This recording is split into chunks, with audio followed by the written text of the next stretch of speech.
There have been many things caught on camera: break-ins, horrifying incidents, and people's last sightings. In today's video, I wanted to take a look at some of the most horrifying things caught on camera.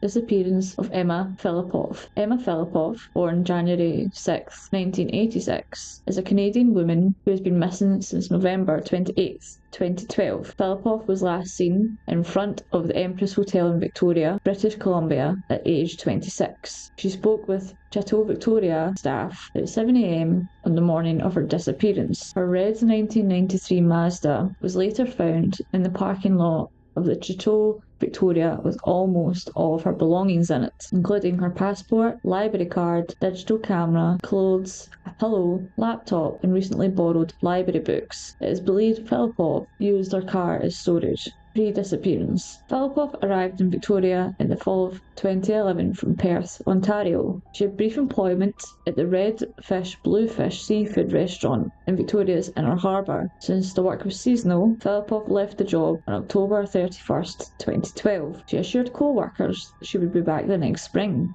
Unbeknownst to her family, Filipov had been staying at the Sandy Merriman House, a women's shelter, on and off since February. On November 23rd, Filipov was captured on security footage at the Victoria YMCA, entering, then leaving, then re-entering multiple times, as if possibly avoiding someone on the outside. In the days preceding her disappearance, Filipov had phoned her mother in Ontario, asking if she could come home. Each time her tone would quickly change, and Filipov would then ask her mother not to come and collect her. On the final call, her mother became aware that Filipov had been staying at the Sandy Merriman House, and even though Filipov had asked her not to come to her, she had made plans to fly out immediately. Filipov's last words to her mother were, "I don't know how I can face you." Her mother arrived at the Sandy Merriman House at about 11 p.m. on the 28th, 3 hours after Filipov had been last seen by police at Empress Hotel. Earlier, on the day of the 28th, Filipov had been captured via security footage purchasing a prepaid cell phone at a 7-Eleven located on Government Street. The video showed her hesitating in departing the store, seemingly checking the street outside, similar to her actions on the 23rd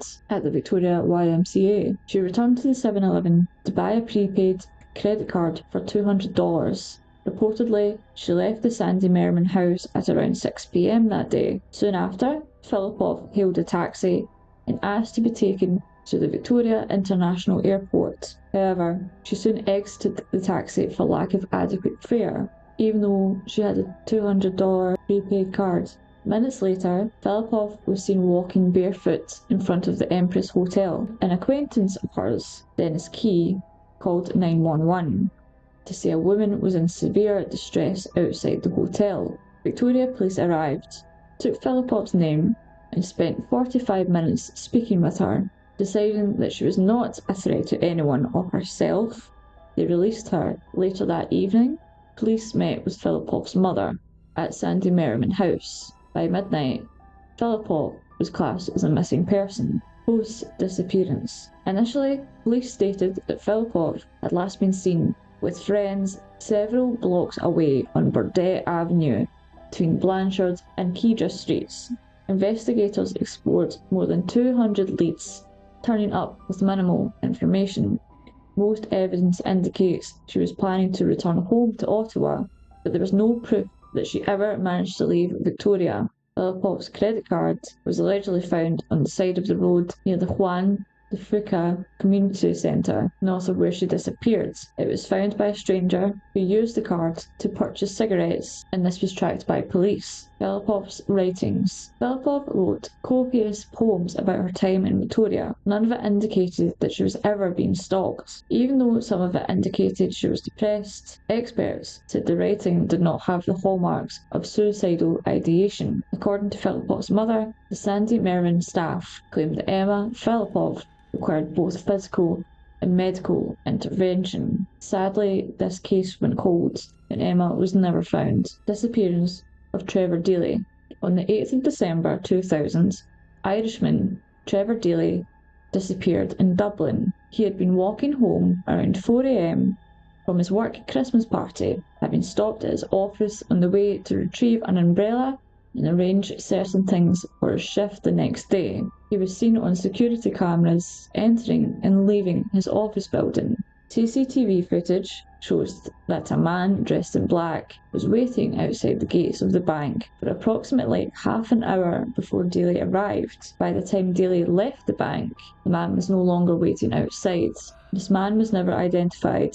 Daly was later seen on another security camera in front of a bank he passed on Harrington Road as he headed home on foot, which is the last image that exists of him. About 30 seconds later, a man dressed in black passed the AIB bank. Several years later, in December 2016, enhanced CCTV footage was released, announcing that the man dressed in black seen behind Daly on the Haddington Road footage was the same man outside his office. Despite copious police investigations, his disappearance remains a mystery. Valentina Cosma. Georgian Constantine is currently spending life in jail after being found guilty of murdering his estranged wife by dousing her with petrol and setting her on fire. Valentina Cosma. Police launched a manhunt for Georgian Constantine after he admitted to attacking his ex-wife Cosma in a Facebook post he later deleted. Fire crews found the charred body of Valentina Cosma at her home on Campbell Road in Stoke-on-Trent, Staffordshire, on February 9, 2023. One of the firefighters described Cosma's body as being so contorted from the devastating blaze that she resembled a wax figure. Constantine was arrested 150 miles away at an address in London 5 days later. He was charged with murder. Constantine had arranged to meet Valentina at her house under the pretense of repaying £500. She had lent him the money in order to allow him to move out of the family home a month earlier, but at around 3 p.m, neighbours and passers-by reported hearing screams from the house and called emergency services. The kitchen was engulfed in flames when firefighters arrived, and when the blaze was finally brought under control, Cosma's body was discovered. She was pronounced dead at the scene. She had died due to the effects of fire. Detectives found a plastic bottle in the backyard containing petrol, and the bottle cap was found to contain DNA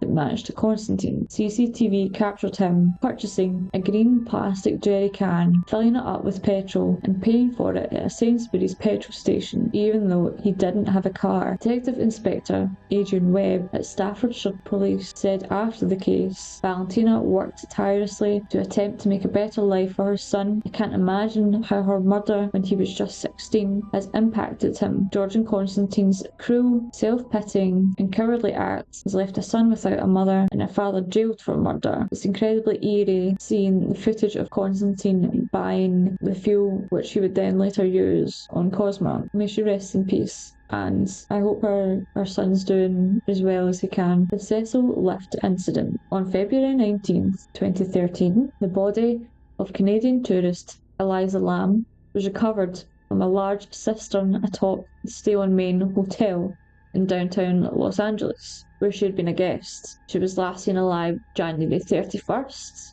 and was reported missing by her parents on February 8th. Her body was discovered by a hotel maintenance worker investigating complaints of flooding and low water pressure. Interest in Lamb's disappearance increased on February 13th when the Los Angeles Police Department released security camera footage of her behaving erratically in a hotel elevator on the day she was last seen alive. This is the video that went viral. In approximately 2.5 minutes of footage, Lamb alone makes unusual moves and gestures. She appears to press every button on the elevator panel, peers into the hallway, then leaves the elevator at one point whilst its doors remain open. When the doors fail to close after she returns, she leaves, and the doors close later. The video drew worldwide interest and has been extensively analysed and discussed. Several theories emerged to explain her actions. One was that Lamb was trying to get the elevator to move in order to escape from someone pursuing her. Others suggested that she might be under the influence of ecstasy or some other party drug, but none was detected in her body. When her bipolar disorder came known, the theory that she was having a psychotic episode also emerged. Other viewers also argue that the CCTV footage in the lift had also been tampered with before it was released to the public. Besides the obscuring of the timestamp, they claimed parts of it had been slowed down and a minute of footage had been removed. This could have been done to protect the identity of someone who otherwise would have been in the video, either related or not to the disappearance. During the search for Lamb, guests at the hotel began complaining about low water pressure. Some later claimed their water was coloured black and had an unusual taste. In the morning of February 19th, Santiago Lopez, a hotel maintenance worker, found Lamb's body in one of 4,000-gallon tanks located on the roof, which was providing water to the guest rooms, a kitchen, and a coffee shop. Through the open hatch, he saw Lamb lying face up in the water. The tank was drained and cut open since its maintenance hatch was too small to accommodate equipment needed to remove Lamb's body. Other issues. The investigation had determined how Lamb died, but did not initially offer an explanation as to how she got into the tank in the first place. Doors and stairs across the hotel's roof are locked, with staff only having the passcodes and keys, and also any attempt to force the tanks open would have supposedly triggered an alarm. The hotel's fire escape could have allowed her to bypass those security measures. A video posted on the internet after Lamb's death showed that the hotel's roof was easily accessible via the fire escape, and that 2 lids of the water tanks were open. Others asked how could she have gotten into the tank by herself. All 4 tanks were 4 by 8 foot cylinders propped up on concrete blocks. There was no fixed access to them, and hotel workers had to use a ladder to look into the water of the tanks. May Eliza Lamb rest in peace. The flammable liquid incident. The CCTV footage was captured 28th February 2020 in Russia. The video provides some shocking content, so be aware. An unknown man approaches an apartment that is occupied by a journalist. The footage shows the man walking towards the door, which opens, and a conversation sparks between him and a person behind the door. He conceals something underneath his hoodie. What happens next is pretty horrifying. They talk before he tries to throw flammable liquid over the other person, followed by lighting something on fire and throwing it onto the area. Everyone, fortunately, survives this attack, as the fire avoids getting inside the apartment. Authorities label it as an arson event, though I'm surprised this wasn't named attempted murder. Police launched an investigation where they found out a week later a group of pyromaniacs made plans to do what this man individually succeeded in. There is so much CCTV footage that comes from China, having a population more than 1.4 billion, like this one. Recorded April 15th, 2021. A child and a mother are walking up a driveway. There is a man on the other side of the gates. Everything seems pretty normal and peaceful until everything changes a minute into the video. The huge tree at the back falls right where the 2 were walking. Without a doubt, this is unexpected, and if they had been walking up the driveway seconds later, the outcome would have been a lot graver. Tornado hits the Hilton. On the 6th of May 2024, an EF4 tornado hit Oklahoma. For the guests at this Hampton hotel, the tornado was headed right for them. They were notified before it hit, but it doesn't make this any less scary. It was severe and hit the hotel, which knocked out the power, and debris battered against the building. This is a terrifying ordeal. Jerome Kennedy. Jerome Kennedy and his wife were at home in Pittsburgh, July 27th, 2017. They started to hear noises from their attic. They would ignore it at first, but in addition to the noises, over the following nights, a light would be added, and this would cause Jerome to then investigate what exactly was going on. He claimed to the police that his neighbour was responsible for what was going on, but the neighbour would deny everything. As the police let the case go, Jerome decided to install a camera into his attic to see exactly what was happening. Jerome then played the footage back in the morning, and this is what he found.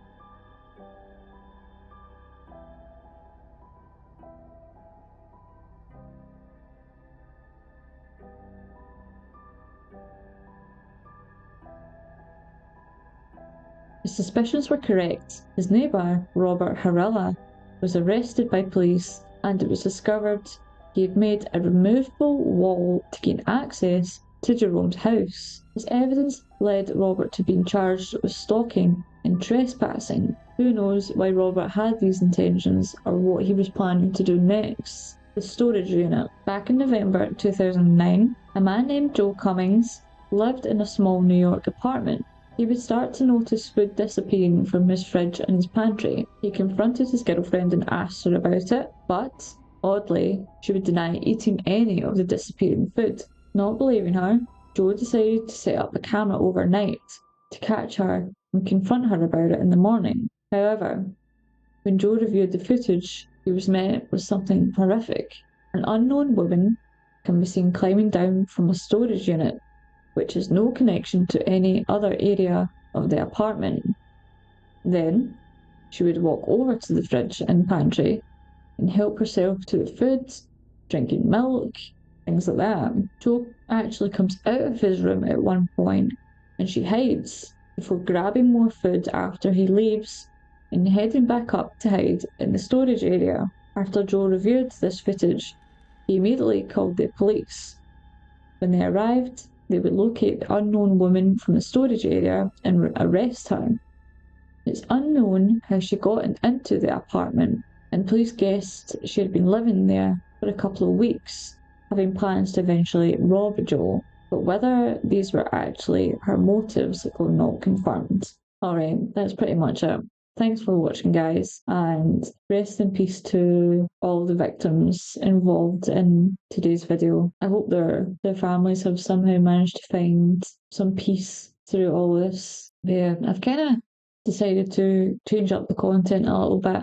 Kind of enjoying doing research and putting together these eerie, dark videos. They're definitely a lot of fun, and it's quite nice to learn more about things that have happened and take time into researching them than constantly playing games all the time. But you guys know how much I love playing games. But thank you so much for watching. Please like and subscribe, and I'll see you in the next one. Bye!